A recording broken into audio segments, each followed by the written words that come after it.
हुजूर पाक दूसरे बच्चों की तरह खेलते तो थे, मगर कभी बुतों के आसपास नहीं जाते।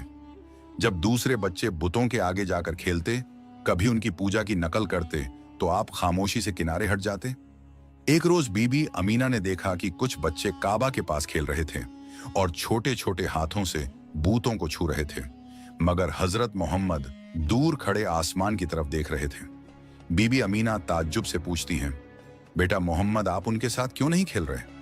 मोहम्मद सल्लल्लाहु अलैहि वसल्लम मासूमियत से जवाब देते हैं, अम्मा, ये पत्थर के टुकड़े हैं, ये ना हमें सुनते हैं ना हमें देखते हैं, मुझे इनमें कुछ नहीं नजर आता। बीबी अमीना की आंखें भर आईं।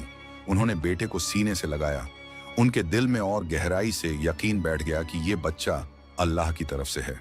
जब हुजूर पाक 6 साल के हुए, बीबी अमीना ने तय किया कि वो बेटे को लेकर मदीना जाए। वहां उनके रिश्तेदार रहते थे और वो चाहती थी कि हजरत मोहम्मद अपने वालिद की कब्र को भी देखे, जो मदीना में ही थी।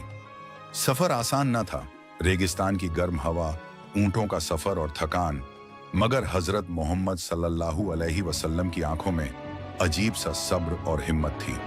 वो मदीना में करीब 1 महीना रुके। रिश्तेदारों से मुलाकात हुई।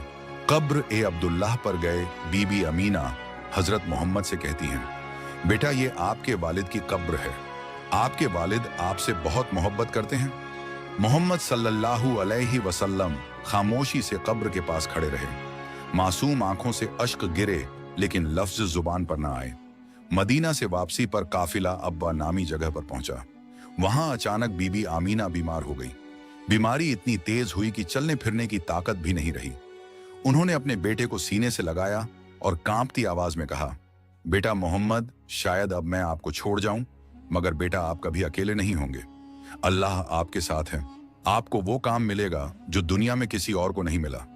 6 साल के हुजूर पाक की आंखों से आंसू बह रहे थे, लेकिन चेहरा खामोश था।